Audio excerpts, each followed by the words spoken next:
अगर मैं दूसरी जाति वालों को, विशेषकर शुद्ध छोटी जाति वालों को, उसके आसपास भी नहीं जाने दिया जाता था। वो एक मंदिर है जिसमें जब से वो कंस्ट्रक्ट हुआ है, बना है, निर्माण हुआ है, तब से उसमें कोई जाओ और कोई वहां पर पूजा पाठ करो, किसी को मनाही नहीं है। एक समय की बात है, जब मंदिर बनकर तैयार हुआ, उसकी मूर्ति का निर्माण करवाना था। अब मूर्ति बनावे कौन बना देखे? कबीर साहब एक 80 साल के वृद्ध का रूप बना के, रूप बदल के राजा के पास जाते हैं। इंद्र दमन, मैं मूर्ति बना सकता हूं, कारीगर हूं, और सारे हथियार डाल रखे जोड़े में। कहने लगे जी काफी कारीगर आए, उनसे बनी नहीं कि मैं बना दूंगा, पर एक काम करना, जब तक मैं नहीं कहूं इस कोठरी को खोलना नहीं जिसमें ये मूर्ति मैं बनाऊंगा। अच्छा जी।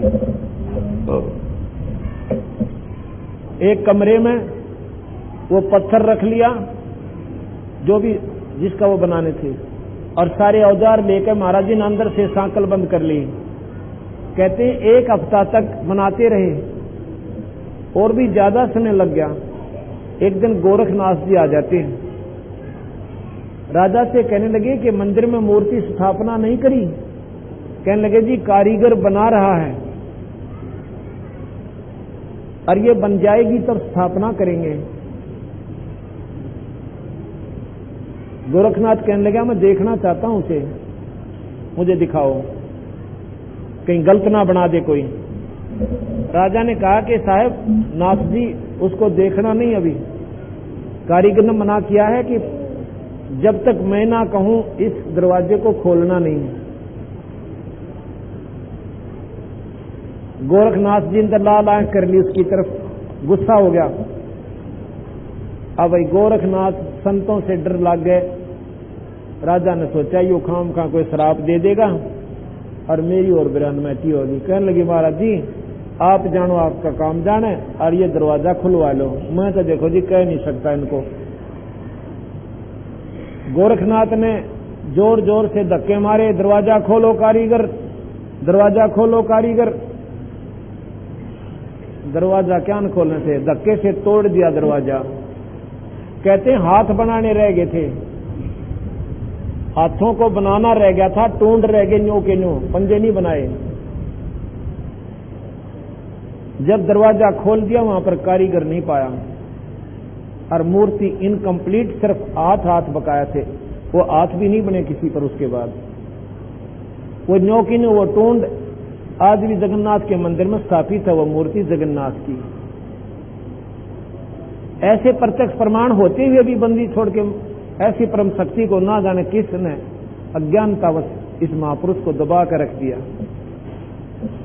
एक समय की बात है कि सिकंदर लोधी काशी में आया हुआ था, और कबीर साहब विशेष चमत्कार उत्सर्जन कराया करते जिस दिन वो राजा वहां आता था। और काशी नरेश के पास वीर सिंह बघेला ने एक राज दरबार उस राजा का न्यारा बनवा रखा था, सिकंदर लोधी का। एक राजमहल, एक राज दरबार, जिसमें वो अपना विशेष दरबार लगाता था कुछ समय के लिए आकर के। तो कबीर साहब शाम के समय रविदासियों के साथ और सिकंदर के पास चले जाते हैं, अपने उसके दरबार, उसके राजमहल में बैठ जाते हैं, दरबार में। साथ ही साथ था ऐसे जैसे बीच में द्वार कमरा, बीच में गेट था। उस दिन वो राज दरबार में बैठे हुए थे, साहब भी वहीं चले गए, रविदास जी साथ थे। साहब को आसन दे दिया ऊंचा, और सिकंदर अपना नीचे आसन पर बैठ जाते हैं। कबीर साहब एकदम खड़े होते हैं, खड़े होकर अपने पैर पर लोटे का पानी, जो अपने करमंडल लोटा साथ में रखते थे, डोली रखें आज जैसे, उस लोटे का पानी अपने पैर पर डाल दिया, पंजे पे।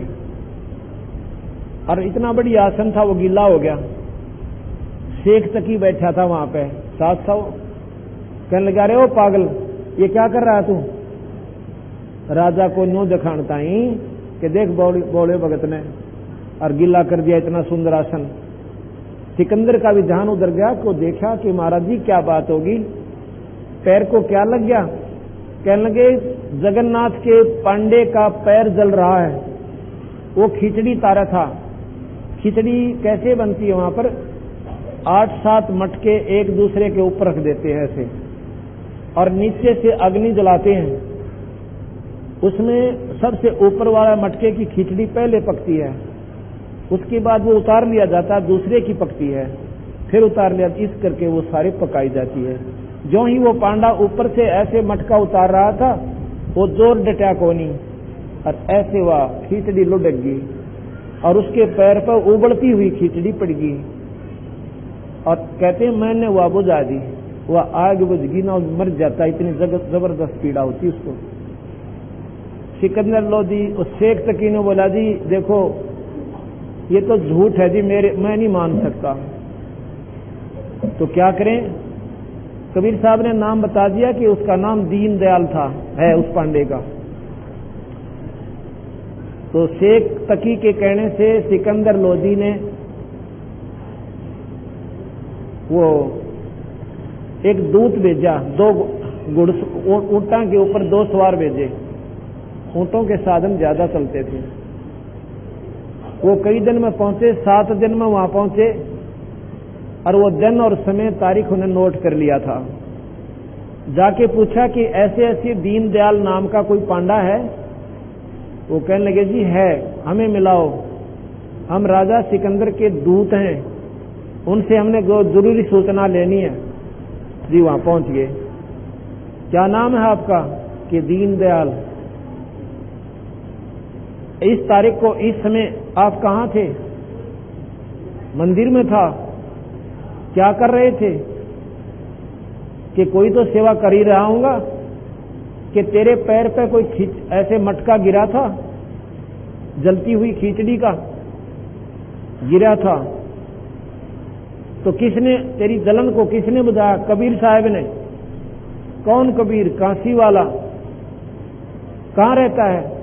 वो तो हरदम यहां रहता है, रोज आता है यहां पर, और जगन्नाथ के ये जितने भी सेवक हैं सब उनके रोज दर्शन करते हैं। वो कहने लगा वो तो वहां भी था, यहां कैसे आ गया? हमने नहीं मालूम कहां था, यहीं पर आया हुआ था। उसके और भी कई गवाह थे कि ऐसे ऐसे कबीर साहब साथ खड़े थे, इतना ठंडा पानी डाला जैसे बर्फ का होता है। अगर कबीर साहब बर्फ पानी नहीं डालते तो हम ले जाते, इतना तो वो मर जाता। उन्होंने, दोनों दूतों ने अपनी अपनी पूरी स्टोरी उनकी लिख ली, पूरी कहानी, और दस्तक करवा लिए को 20-20 व्यक्तियों के। वापस आके और सिकंदर लोदी को दिखा दिया, महाराज जी ज्यों की ज्यों सत्य है। बोल सतगुरुदेव। अभी आपने सुना था कि राज दरबार में साहेब कबीर ने पग पे डाला पानी और जगन्नाथ के पंडे के पैर किया पड़गी आग बुझानी, और दूत भेज के पूछी कहानी ज्यों की त्यों ही पाती है, सतगुरु अपना साथी है। सतगुरु हरदम साथी है, मूर्ख मनुआ काल की चिंता क्यों सताती है।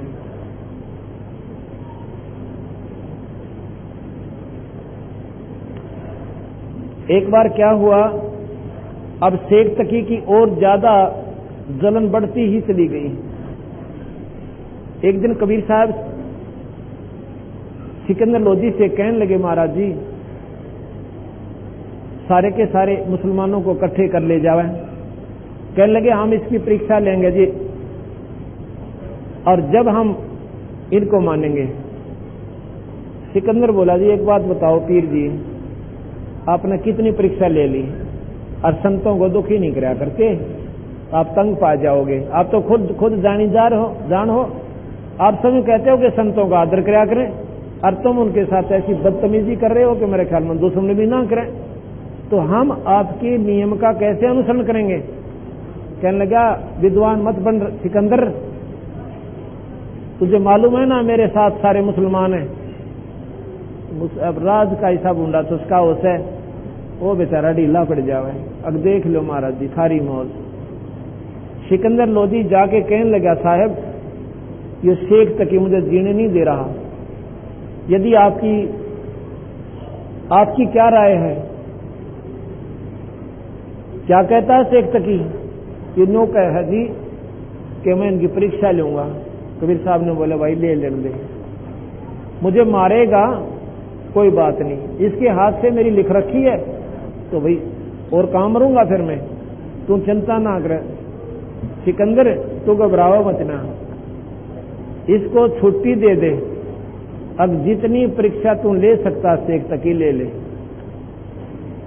तो राजा नाग कह दिया कि पीर जी आपकी मौज, कर लो जो तुमने करना है। एक सरसों के तेल की कढ़ाई में और सरसों का तेल भर दिया और नीचे इतने मोटे मोटे लकड़ लाकर इतना गजब उबाल दिया, ऐसे उबले वो। और सारे देखें मुसलमान भी, राज दरबार के व्यक्ति भी। तो शेख तकी कहने लगा इस कबीर जुल्हाए को उठाकर इसमें कढ़ाई में डाल दो। कबीर साहब कहने लगे या कष्ट भी क्यों करो, ये तो मैं आप पर बैठ जाऊंगा, इतना कष्ट ना करो। कबीर साहब जाकर के उस कढ़ाई में प्रवेश कर गए और ऐसे बैठ गए जैसे जल में बैठे हों और उनको जलन थोड़ी सी भी कोना, अपना स्वाभाविक बैठे। शेख तकी कहने लगा कि राजन इसने मंत्र से तेल की तासीर को ठंडा कर दिया। अब सिकंदर बोला कि कुछ तो करे बेचारा, कुछ तो करन दो इन्हें, तू कर दे इसमें शेख तकी इस ठंडी तासीर को, कि नहीं जी ये तो होता है किसी किसी के पास जंतर मंतर, ये तेल गर्म नहीं है इसलिए इसको गर्म नहीं लग रहा।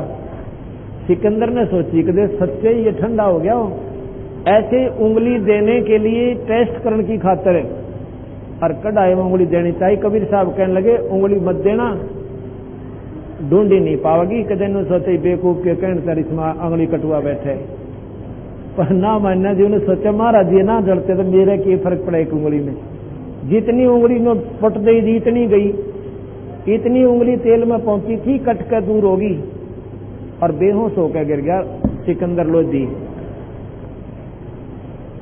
अब कबीर साहब बाहर आए, यो बेवकूफ राजा नॉर्मल हुआ होगा, चलो भारत के में ऐसा रोना नहीं क्योंकि अविनाशी थे वो। तो उठ कर राजा को होश में जाए कबीर साहब, उठो राजा, उंगली के दर्द का मारा फिर बेहोश हो गया।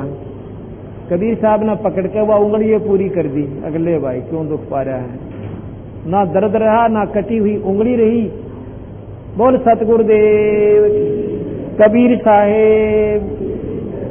ये तो 550 वर्ष पुराना इतिहास है, कोई नहीं सोचे 5000 पुरानी कोई कथा से। आज भी प्रमाण सत्य है वहां पे, आज भी प्रमाणित स्थान ज्यों के तो विद्यमान है। उसके बाद शेख तकी को और दुनिया आग लागी कि यूं तो भाई पूरी प्रभुता जमा गया राजा के ऊपर है और जनता में भी असर होने लग गया इसका। तो न्यो बोला जी सभी मुसलमान फिर इकट्ठे करे, क्यों यह जड़न जो ईर्ष्या हो है यह बहुत खतरनाक होती है, इतनी बुरी होश है कि ना जाने इंसान पर के करवा बैठे। तो शेख तकी ने कहा कि राजा एक परीक्षा और लेने दे मन इसकी। कबीर शेख तकी ने बोला जी, सिकंदर लोधी कहने लगे देखो पीर जी मैं तो कहूं नहीं ऐसे महापुरुष को इतना तंग करने की, और मैं जाता हूं उनके पास प्रार्थना करता हूं। कहने लगे महाराज जी वो शेख तकी मुझे जीने नहीं दे रहा, या तो मैंने राज त्यागना पड़ेगा मालिक।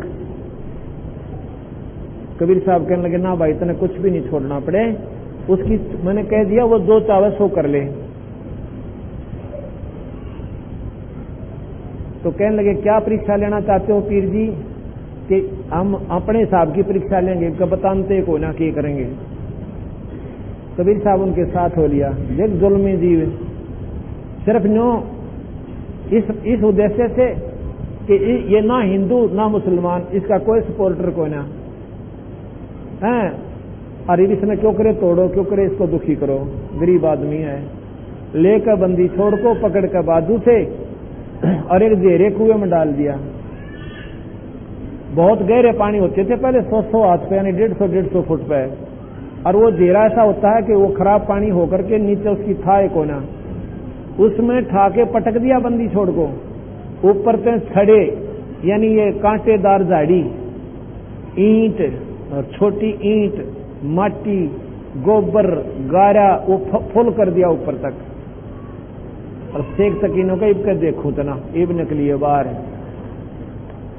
शेख तकी ना धो के और ओड तुर्रा बांध के ऊपर साफे का और दरबार में जा यूं करके कहने लगा, सिकंदर लोधी से कहता, राजन आज उसका टंटा मेट दिया। किसका मेट दिया? कबीर साहिब का। कहने लगे महाराज जी तो ये बैठे कमरे में अंदर जाकर देखे तो उसके दो फर जो है ना सारी काया अलग या कौन कहानी बन गई। अपने हाथा हजारों आदमी आगे उसके अंदर डाल कर आए। कबीर साहब कहने लगे ये बैठे साहब तो ये तो जब आ गए तो 2 मिनट पास है। मैंने सोचा ये फिर पेंडिंग उड़ाई रहेगी होगी थारी। मैं तो सोच में रहा था कि आगे फेर करते होगे, कभी आज छोड़ गए होगे इनको। अब भाई उसका तो बड़ा जुल्म होया कि तो है क्यों कर मरे है। अरे यूं मरे बिना तेरा राजपुर दरबार में 5% नहीं, बात बिगड़ गई। उसने क्या करा, 5-7 गुंडे तैयार करे कि आज कबीर साहब को काट का नाम है, रात में उसकी झोपड़ी में काटेंगे। 5-7 गुंडे लेकर तलवार लेकर स्वयं शेख तकी साथ गया रात्रि के समय। कबीर साहब सो रहे आंगन में, चांद का चांदना। अन्य बोला कति टुकड़े टुकड़े करने इसके बच नहीं था। ऐसे मंडगे उसकी बंदी छोड़ के जैसे सानी काट देते हैं, टुकड़े नारे नारे हो गए। और तलवार मारे ऐसे निकल जा जैसे पार निकल गई हो। वो तलवार मारे जैसे तेरा भी नहीं कहा रुई काट रहे हैं या कितना लग भी ना रही है, पर शरीर न्यारे हो जा। और वो नो बोले ले जी शेख तकियाज काट दिया, इसकी सारी बीमारी तेरी खत्म कर दी है। वो चलन लागे, कबीर साहब खड़े हो गए। कहने लगे शेख तकी बैठ जाओ कि मैं दूध पियो, हमारे दरबार पर पहली बार आए हो द्वार पे। उन्हें देखे ना खड़े वो काटड़िया ने, उनकी इधर टट्टी पेशाब और वो मारी डांक बुखार से गया कि यो के बीमारी भाई भूत तो नहीं है। कहते हैं 7वें दिन बंदी छोड़ने जाकर 4-5 का बुखार उतारा। इतना भय बढ़ गया उनके गात में। कहने लगा बोले पुरुषों क्यों मरो हो, तुमने मरना है, ये शेख तकी मरवा हो तुमने, और मुझे कोई मार नहीं सकता। इस पागल के चक्कर में मत आइयो आ गए। और मैं कोई भूत कोई ना भाई, मैं भी तुम्हारे जैसा इंसान हूं। जब जाकर उनका कलेजा धड़कन बंद हुई थी उन गुंडों की, जो शेख तकी के कहने से उस बंदी छोड़ भगवान को काटने के लिए गए थे। एक समय की बात है कि कबीर साहब ने सोचा, क्योंकि साहब के 64 लाख से हो गए थे, 64 लाख। उन्होंने सोचा कि इनको कोई मेरे प्रति विश्वास भी है या मेरे चमत्कारों को, लीलाओं को, अपने हुए सुखों को देखकर और देखा देखी नाम ले रखा है। इतनी कठिन परीक्षा ली बंदी छोड़ने, इसलिए ये उदाहरण पेश कर दिया कि अपने गुरु को कभी भी शक की दृष्टि से मत देखना, नहीं तो आपकी भक्ति बर्बाद हो जाएगी। गुरु के अंदर दोष देख लिया तो क्या किया। एक दिन एक काशी की मैसूर वैसा जो प्रसिद्ध गणका थी वैसा थी और खूबसूरत थी, और सबने मालूम था कि वैसी बद औरत है। उसको अपना मार्ग समझाया कबीर साहब ने। कहने लगा बेटी ये मनुष्य जन्म बर्बाद करने के लिए नहीं मिला। अज्ञानता में ना बेरा किस पर की गलती हो जा, अब इस कर्म ने त्याग के और अपना भजन करा करे। महाराज जी मैंने नाम दे दो, आज के बाद हमने अपना भक्ति मार्ग ही पकड़ना है, तो रोटी भूखी भी रह जाऊं। तो वो लड़की अपने दुष्कर्म ने त्याग के सद्भाव से भक्ति पर लग गई। एक बीमारी और है हमारे संसार में कि 2 फीट एक बार ला दी उसने उतारे कोना।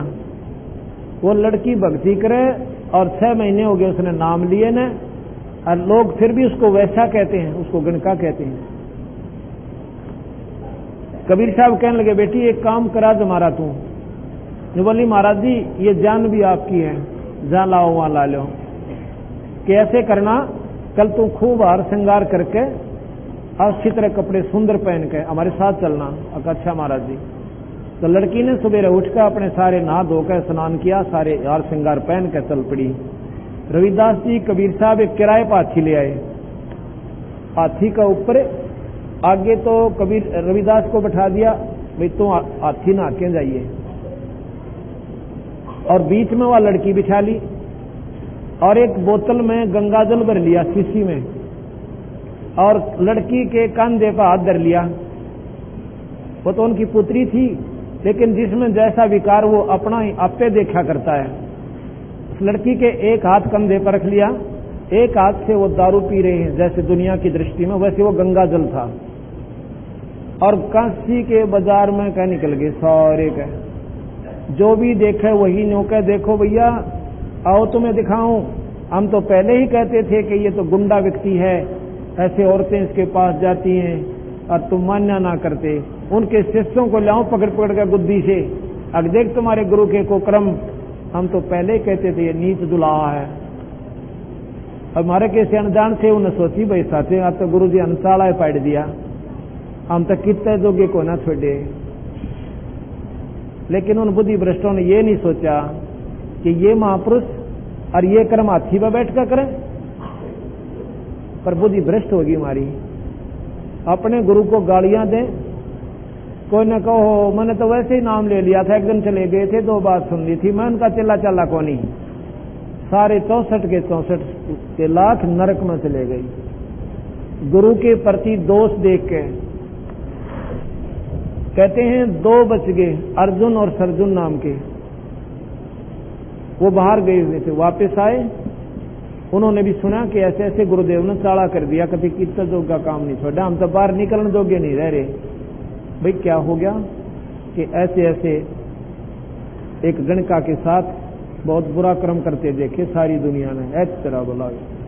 नो बोला रहा मुंह बंद का बात करो महाराज जी, ऐसा कर्म कभी नहीं कर सकते। नो बोला को ना दस्ती, अगर नहीं मेरा हमारा यकीन नहीं है। कहने लगे वो दूसरे के जाके देख ले, आज भी उसके आंगन में बैठे हैं दोनों, वो कबीर साहब उस वैश्या के घर में। उन्होंने नो मालूम था कि वो बिल्कुल गंदी औरत है, अर्जुन सर्जुन को भी, लेकिन नो नहीं मालूम था, उन्हें नाम ले लिया। वो कई दिन में साल भर में बाहर से आए थे। उन्हें जाकर देखा महाराज जी आंगन में बैठे हैं, लड़की उनके पैर दबा रही है, वो खाट पर बैठे हैं। ऐसे गली में खड़े होकर अर्जुन सर्जुन कहते हैं गुरुदेव, महाराज जी तो जानी जान से देख रहे थे, बॉडी पीरियड और आन लाग रहे, तो कहने लगे क्या बात है कि गुरुदेव आपने यहां नहीं बैठना चाहिए था, ये तो नीच का घर है। कबीर साहब ने बोले भाई तुम तो मेरे गुरु हो गए, जब गुरु ने आदेश देने लगे कि जाओ तुम्हारा कोई ठिकाना नहीं इस पृथ्वी पे, भाग जाए यहां से। अब वो विद्वान थे, समझदार थे, कहने लगे तुम्हारी मुक्ति नहीं हो सकती। जब गुरु में दोष देख रहा तो दोनों के दोनों हाथ जोड़ के एक टांग पर खड़े हो जाते हैं। कहने लगे महाराज जी गलती होगी, हम पापियों का उद्धार कब होगा कि भाई फिर दोबारा आऊंगा मैं जब तुम्हारा उद्धार होगा। कब आओगे कि ये अभी नहीं बताता। 100 वर्ष भी लग सकते हैं, 150 भी लग सकते हैं, 200 भी लग सकते हैं।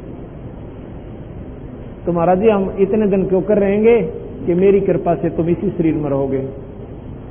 तो गरीबदास के रूप में कबीर साहब फिर दोबारा आए छुडानी में। तो अर्जुन सर्जुन को जब नाम देकर उन्होंने दूसरे तब पार किया, वो 200 वर्ष के महापुरुष हो चुके थे, उनकी आयु हो रही थी, और गरीबदास जी ने छोटे से थे जब उनको नाम दे करके पार किया था। रविदास कबीर हाथी चढ़ चाले संग ले ली गणका माई, और गंगोदक कहते हैं गंगा जल को, गंगोदक शीशी में भरकर मजराजों पीवे बाई, मजरा कहते हैं शराब को। और 64 लाख ने भक्ति बहाई खत्म कर दी, मूर्ख को नहीं प्रतीत आती है, सतगुरु अपना साथी है, हरदम साथी है। इस बात को देखकर सारी काशी में चर्चा होगी। शेख सिकंदर लोधी वहां गया हुआ था उस समय, तो सारे गांव उसके वहां के लोग इकट्ठे होकर राजा के पास पहुंचे। कहने लगे महाराज जी हमारा तो जीना आराम कर दिया उस कबीर ने। क्या कर दिया? ऐसा जुल्म किया है उसने कि धरती पर आज तक किसी ने नहीं किया हो। हम तो अपनी बहन बेटियों को साथ लेकर बाहर निकलन जोगे नहीं छोड़े, ऐसा जुल्म कर दिया। वो सारी कथा बता दी कि ऐसे ऐसे लड़की को, एक वैश्या को साथ लेकर दारू पीता हुआ और उसके साथ ऐसे बात भर के और सारे बाजार में बुरे कर्म, बुरी रागनी गाता हुआ जा रहा था। अब जब 1000 आदमी जाकर के राजा के पांखी तो हो गए, न्यू बोला भाई ऐसे करो भाई, क्या करना है कि उसने खत्म कर दो, ऐसी मौत मारो कि दुनिया देखे। शेख तकी ने वही मौका मिल गया, कहते खूनी हाथी आगे डालना इसने। अब बांध लाए जी, बंदी छोड़ को पकड़ जाए, बांध के पैर हाथ जोड़ कर मैदान में डाल दिया और देखने वाले दूर दूर खड़े हो गए। सिकंदर लोधी ऊपर बरंडा बनवा लेता था, बनवा रखा था वहां पर जहां पर यातना दिया करते थे, वहां पर बैठा है ऊपर। एक खूनी हाथी को दारू पिला के पीलवान ऊपर बैठा है और कबीर साहब को मरवाने के लिए खूनी हाथी से कि नोच नोच कर गोडे मार मार कर पाड़ गए, इसको ऐसे ढंग से मारो कि और दुनिया ऐसा जुल्म ना कर दे, डराने के लिए। हाथी ने जब लेकर के पीलवान आगे को चला है, कबीर साहब ने शेर का रूप दिखा दिया उस हाथी ताई। हाथी ने मारी चिंगाड़ और लीद करे और भाग्या जा उल्टा। अब पीलवान डर गया कि राजा तने मारेगा कि भी इतने दिन में हाथी तेरे को दे रखा था और तूने इसको इतना भी कंट्रोल नहीं हुआ। अब उसने बाले ठोक दिए, उसके अंकुश मारे जोर जोर के, हाथी फिर वापस हो लिया। इतनी दूर आ गया, महाराज ने फिर रूप दिखा दिया बब्बर शेर का। हाथी फिर जो पीलवान कीता, हाथी कीता, वो भाग गया, वो भाग गया। अब राजा ने सोचा ना, उसने साहब ने सोचा कि राजा भी इसको पीड़ा देगा, पीलवान को भी बेचारे ने दुखी करेगा और इस जीव ने फेर लाऊंगे हाथी ने मेरी खातिर। बंदी छोड़ खड़े हो जाते हैं। इतना ऊंचा स्वरूप दिखा उस बादशाह ने कि मानो काल दिखाई दिया हो।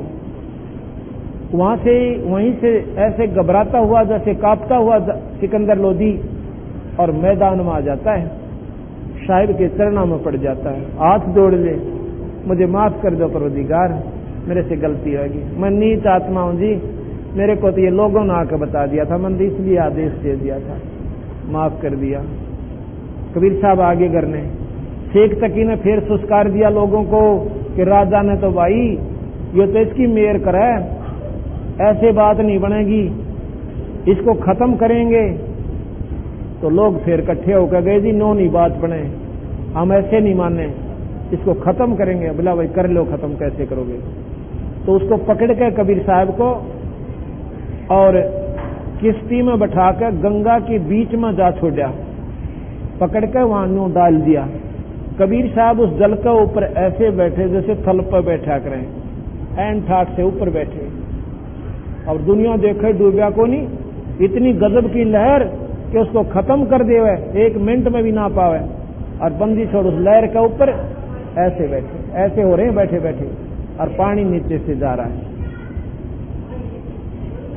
अब नहीं बसाई तो कहते हैं फिर लाए उल्टे पकड़ के, उनके गले में रस्से बांध कर पत्थर बांध दिए, हथकड़ी जड़ दी और पाया में बेड़ी, और इतने भारा भारा पत्थर बांध कर नो लुढ़का दिए। महाराज जी नो के नो बैठे, वो पत्थर बेड़ी जड़के और पानी में चली गई और साहब ऊपर नो के नो बैठे।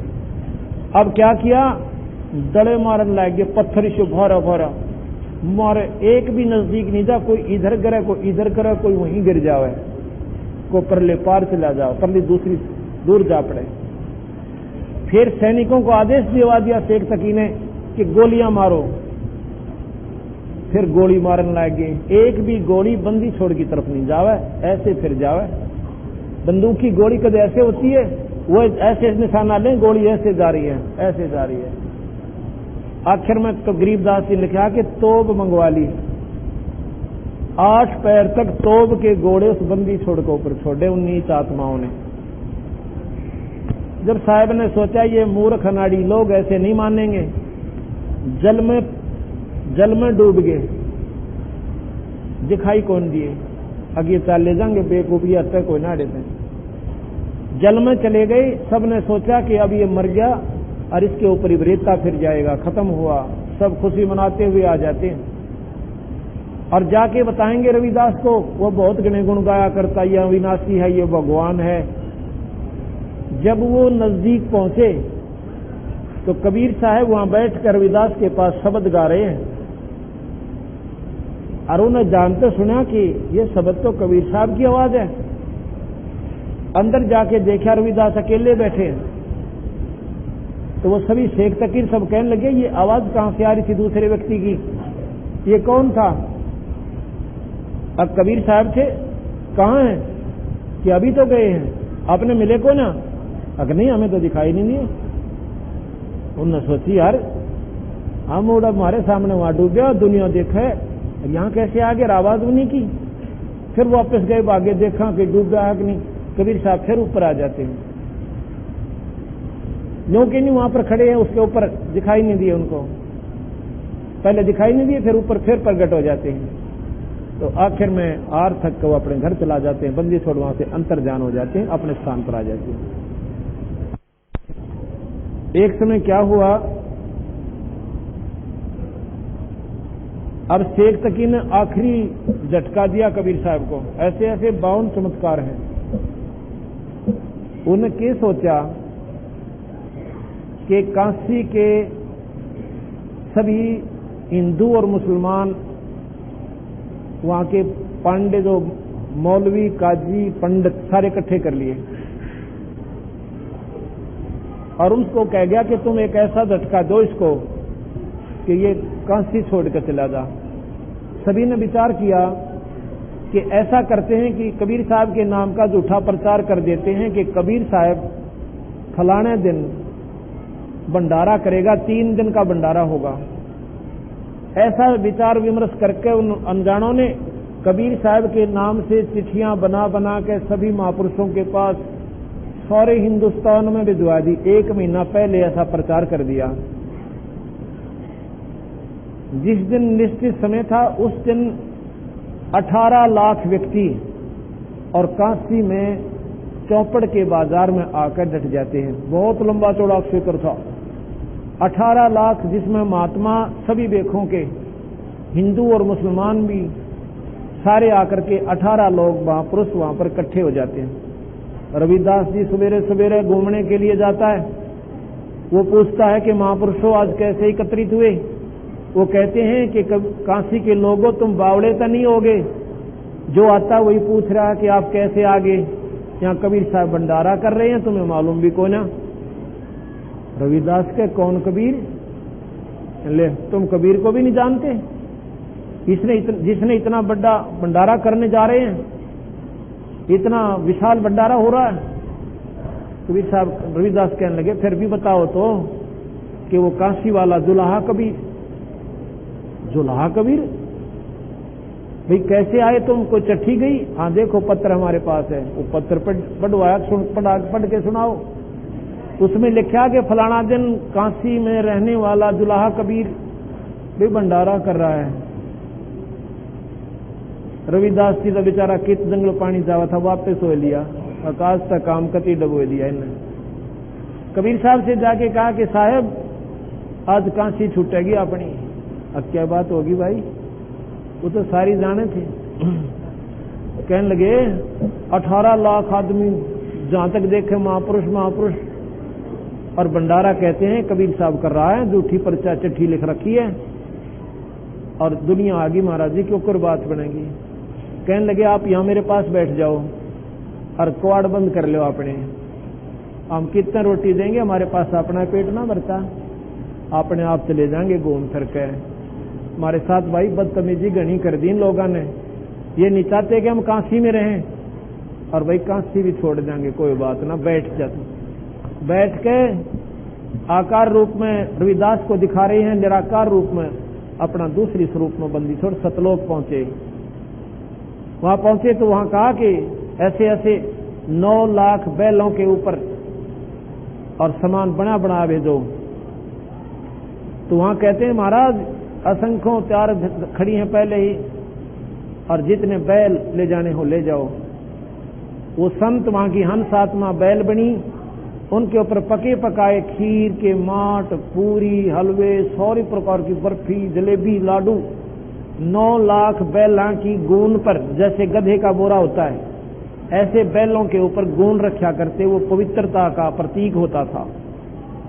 और केशव नाम का बंजारा बनकर वही परमात्मा कबीर साहब और उन बैलों को 9 लाख बैलों के ऊपर सामान लेकर चौपड़ के बाजार में काशी में तंबू लगा दिए, और सभी तंबुओं में ढेर के ढेर लगा दिए। इनके पूरियां की पाड़ पड़ी। 9 लाख आदमियों का खाना थोड़ा ही होता है, जो इतना ढेर का ढेर, कितने माट दरिया तो खीर के नरे रखे हैं, कहीं पर हलवे के, और भंडारा शुरू हो जाता है। उधर से सिकंदर लोधी को भी आमंत्रित कर रखा उस चिट्ठी में। सिकंदर लोधी शेख तकी दोनों आगे, और शेख तकी चाहे था आज पोल पाटेगी उसकी। आकी मेला देखा कि कबीर साहब कहाँ हैं, और मेले में जय जयकार हो रही, खावा बंदी छोड़ के गुण गाओ भाई कभी आज कैसा भंडारा हमने नहीं खाया, इतना स्वादिष्ट भोजन, और जो मांगे वही प्राप्त हो, वैष्णव भोजन जो चाहे वो मिल रहा है। सारे मेले में क्या सिकंदर लोधी कबीर साहब को ढूंढ रहा, कबीर साहब नहीं है। पता चला कि साहब तो अपने घर पर बैठे हैं। कबीर साहब के पास सिकंदर लोधी अकेला आता, शेख तकी को वहीं छोड़ दे है, इधर बागुड़ और दुखी करेगा मुझे। उस मेले में छोड़ा है उनको कि आप यहां बैठो, मैं जाता हूं। कबीर सिकंदर लोधी साथ में उनका पीलवान 5-4 सैनिक हाथी पर बैठकर सिकंदर लोधी कबीर साहब की झोपड़ी के आगे पहुंच गया। जाकर के कहने लगा, महाराज जी दरवाजा खोलो। कबीर साहब बोले, भाई कौन है? कि सिकंदर लोधी दिल्ली से आया हूं, ये महाराज जी दर्शन दो। कहने लगे, राजन हम तो आज रहेंगे यहाँ पे, रात को निकल जाएंगे यहाँ से। ऐसे ऐसे हमारे साथ बहुत जुल्म कर लिए इन लोगों ने, अब हमारे बस का नहीं इनके जुल्मों को सहन करना। 2 रोटी का मेरे पास साधन नहीं, और बच्चों का पालन पोषण भी मैं तानी बनकर कर रहा हूं, और आज मेरे साथ में इन्होंने साथ जुल्म कर दिया। कहते हैं 18 लाख व्यक्ति, अर्नियों कहते हैं झूठा प्रचार कर दिया, कबीर साहब भंडारा देगा।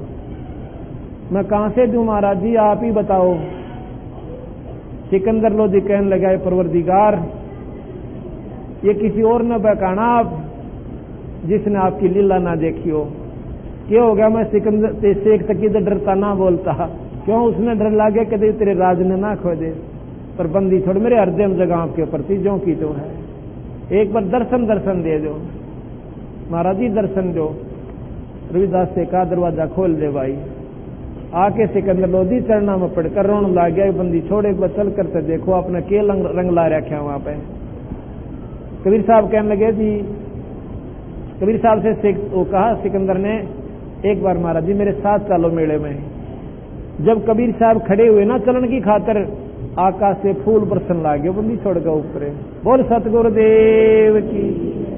अपने आप ढेर लाग गया वहां पर फूलों का।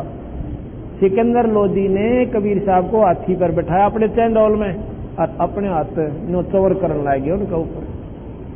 पहले रविदास करने लगा, फिर रविदास से ले लिया, मन दे दो महाराज जी, आप तो रोज सेवा करते हो परवरदिगार की। और स्वयं उसका शेख तकी उस परमात्मा की तवर करता हुआ और मेले में पहुंचे।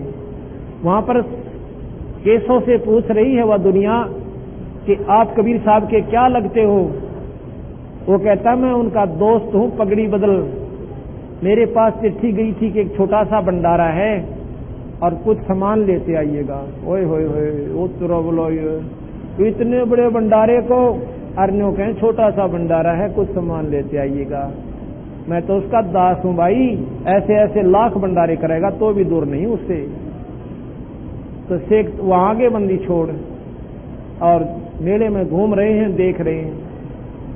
आखिर में केशव की तरफ से एक संदेशा आया कि साहब आप मेरे तंबू में आइए।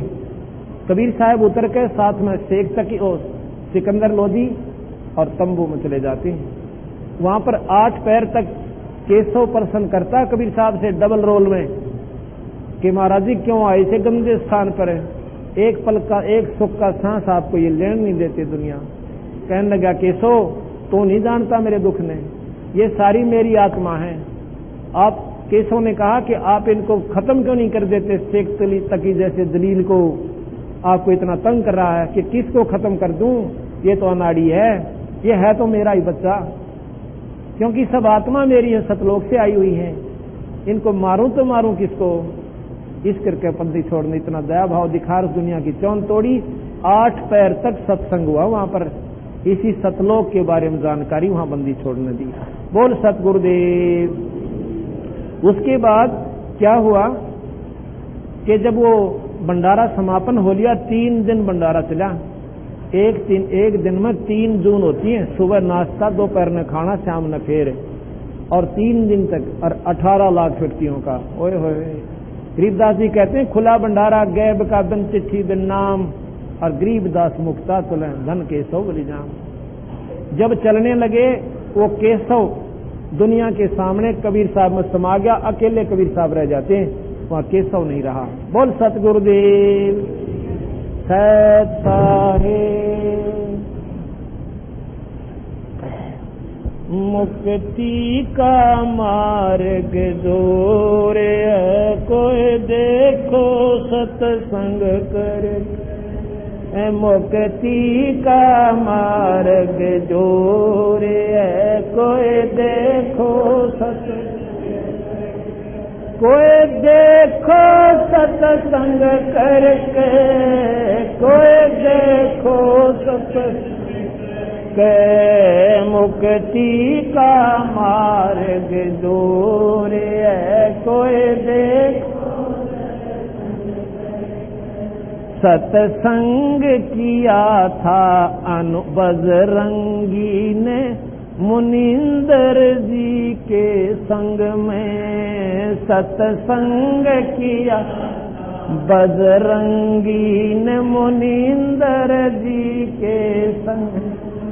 कहे मुनिंदर सुनो अनुमाना, तुम उलझे फीके रंग में। कहे मुनिंदर सुनो अनुमान, तुम उलझे झूठे रंग में।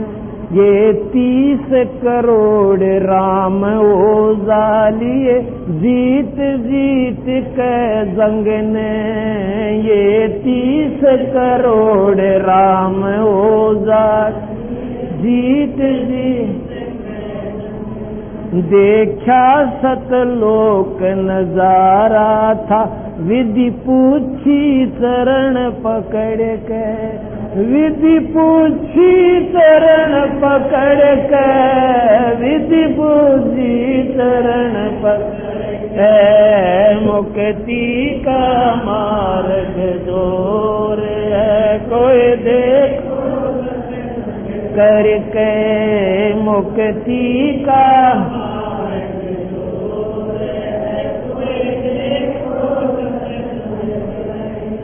सत्संग किया था जोग जीत के।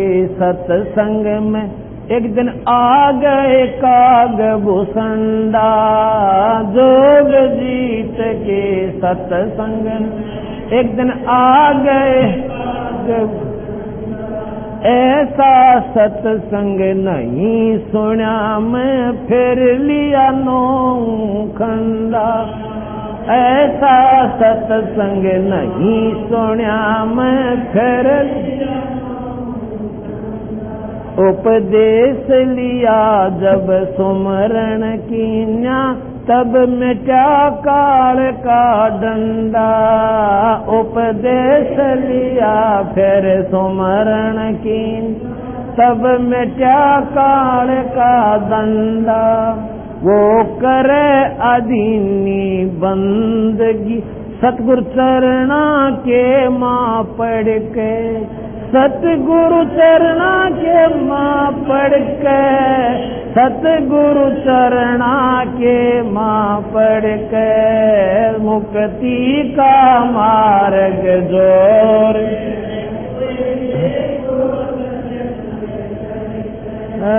मुक्ति का मार्ग जोर है, कोई देखो सत्संग करके, कोई मुक्ति का मार्ग दूर है कोई। सत्संग किया था सतगुरु जी से पक्षी राज गरुड़ ने। सत्संग किया सतगुरु जी से पक्षी राज गरुड़ ने। आके सत सुकृत के स्वाद बतावे जो गूंगा खा के गुड़ ने। कह सत सुकृत के स्वाद बतावे गूंगा खा के गुड़। अकड़ गणी थी ज्ञान की फिर लगी गर्दन मोड़ने। अकड़ गणी थी ज्ञान की निर्गुण उपदेश लेवे सतगुरु से।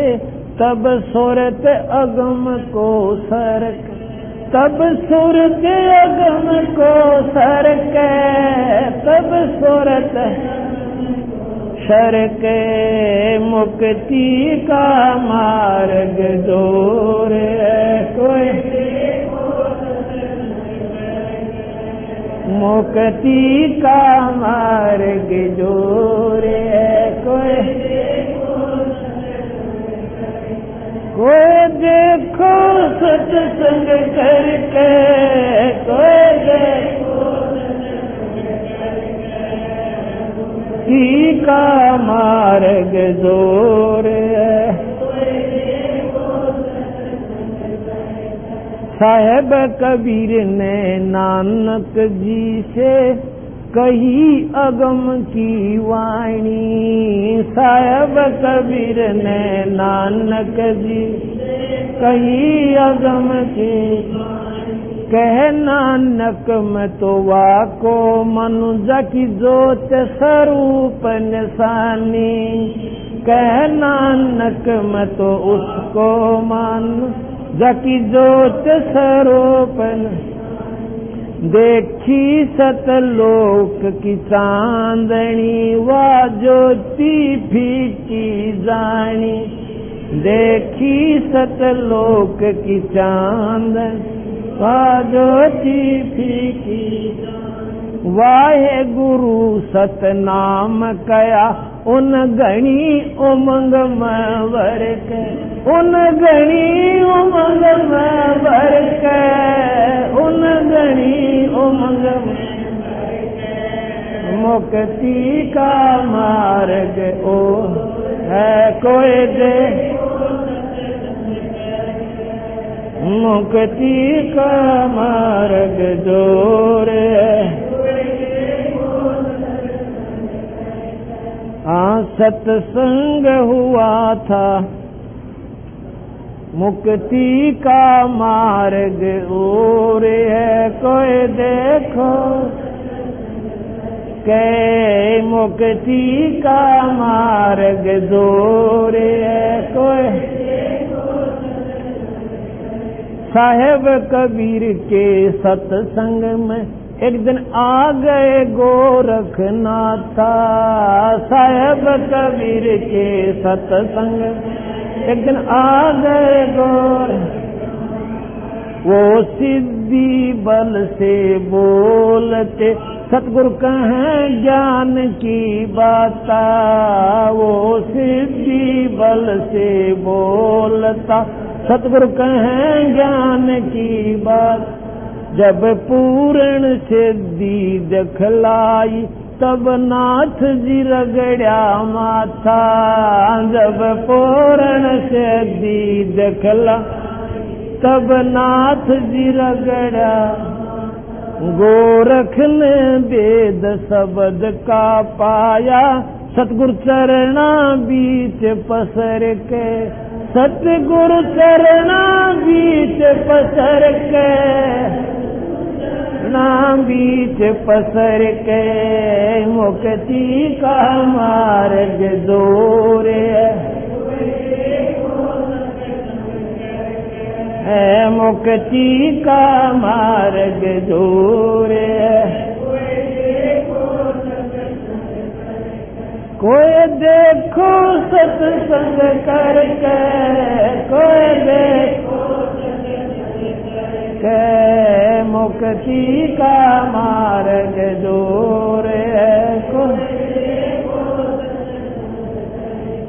ब्रह्मा विष्णु महेश ने किया सत्संग गरुड़ के साथ।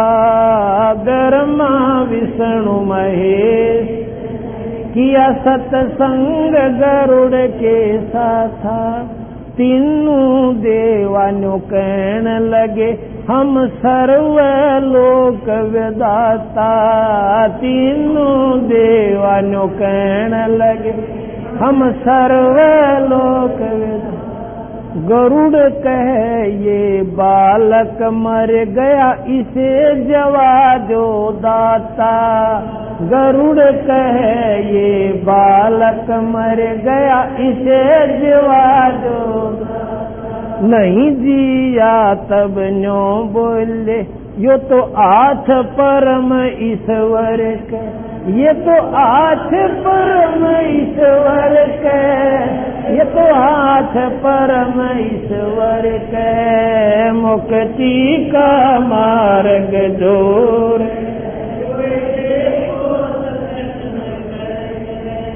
मुक्ति का मार्ग दूर है। कोई है मुक्ति का मार्ग दूर है। कोई सत्संग होया था सामन के घर पे, किसी हुई सतगुरु में मनी। सत्संग सामन के घर पे किसी हुई सतगुरु में मनी। अन्न नहीं था प्रसाद को फिर चोरी करण की ठानी। अन्न नहीं प्रसाद को फिर चोरी करण की। सतगुरु सेवा कारण खुद लई लड़के की परायणी। सतगुरु सेवा का स्वयं लई लड़के की परायणी। भगत वो पाड़ा जीत गए जो ओए आश्रय सतगुरु के, जो ओए आश्रय सतगुरु के, जो ओए आश्रय सतगुरु के। मुक्ति का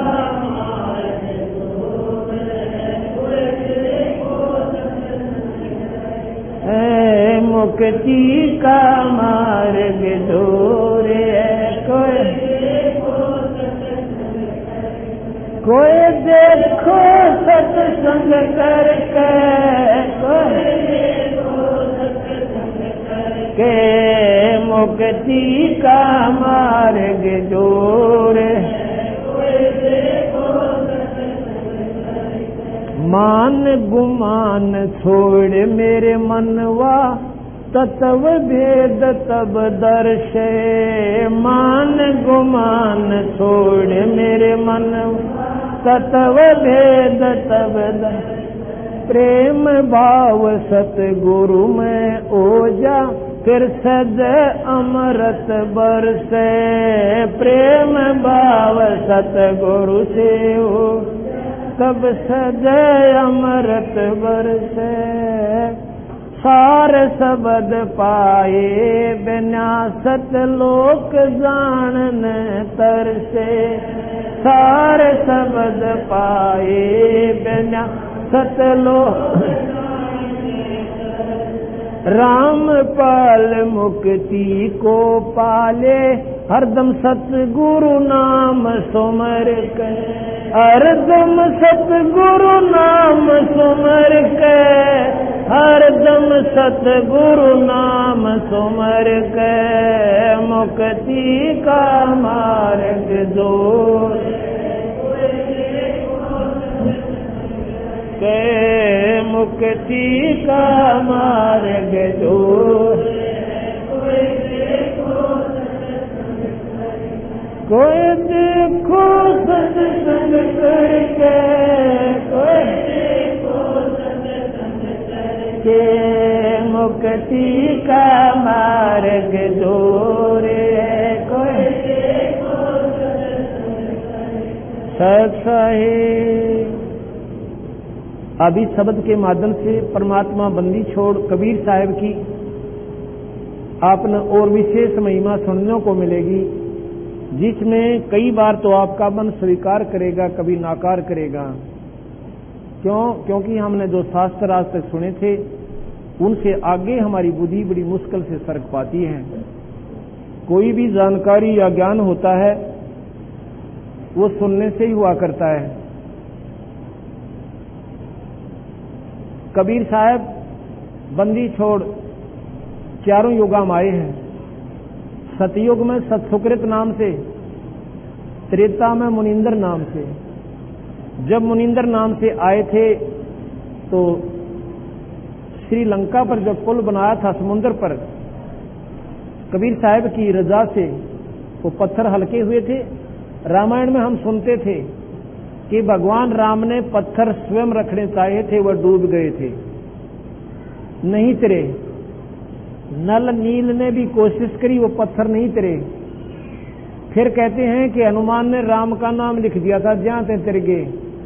ये कोई बात हुई? हनुमान पहले वही नहीं था क्या? भगवान राम ने उसके हाथ जोड़ने की क्या आवश्यकता थी? अगर हनुमान जी के पास इतनी शक्ति थी तो समुद्र के आगे उन्हें प्रार्थना क्या क्यों करनी पड़ी? ऐसा नहीं था। जिनको ज्ञान नहीं था उन्हें अपना घुमोड़ दिया, इधर उधर से घुमा फिरा कर उसको सेट कर लिया। कबीर साहब ने आके और मुनिंद्र उस निरंजन की दिए हुए वचन को पूरा करने के लिए और साहब की रामचंद्र जी की साहब ने स्वीकार की थी, मदद की थी। अब एक बार क्या होता है, जब सीता जी को रावण उठा ले गया और भगवान राम खूब तंग पा लिए, उन्होंने ये मालूम नहीं हुआ कि वो कहां गई हुई है। अब यहां पर क्या कहते हैं, बोले आदमी नो के वो तो लीला कर रहे थे। अरे भले पुरुष, वो लीला का समय था। औरत ने उठा ले गए और उसकी इज्जत का नाश होने वाला। अगर भगवान ने बेरा था तो उसी समय और भेज करके हनुमान जी को, क्योंकि वो तिर सकता था, कूद सकता था, और कह देते और जाकर के सेना चढ़ा ले जाते, ऊपर तो उड़ा ले जाते।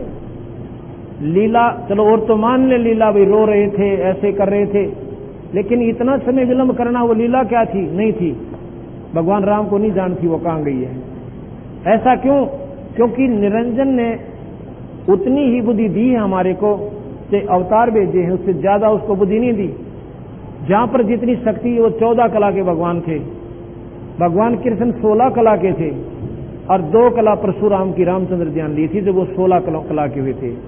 और कला तो 1000 कला का भगवान स्वयं निरंजन है, तो 1000 कला के निरंजन के सामने ये 16 कला कुछ भी कोई ना। ऐसा भी नहीं 16 कला में शक्ति नहीं, जैसे 4 हॉर्सपावर की मोटर भी बहुत काम कर दे, लेकिन 1000 गाड़ी का सामने हुआ कुछ भी कोई ना। अब क्या हुआ, हनुमान जी को भेज दिया कि हनुमान तो ढूंढ का भाई। हनुमान जी कहते हैं लंका में कूद जाता है और भगवान राम की एक मुद्रिका लेकर गए थे, वो छाप अंगूठी जिस पे राम नाम लिखा हुआ था। अब जाके सारे वन में 9 लखे बाग में घूम लिया। एक वृक्ष के नीचे माता जी बैठी हैं और बहुत ही मायूस ढंग से दुबली पतली हो गई है। छोटा सा रूप बनाकर हनुमान जी पेड़ पर बैठ गए और उसकी आंखों में पानी बह रहा है सीता जी के। हनुमान जी ने ऊपर से वो अंगूठी डाल दी उनके गोड्या में।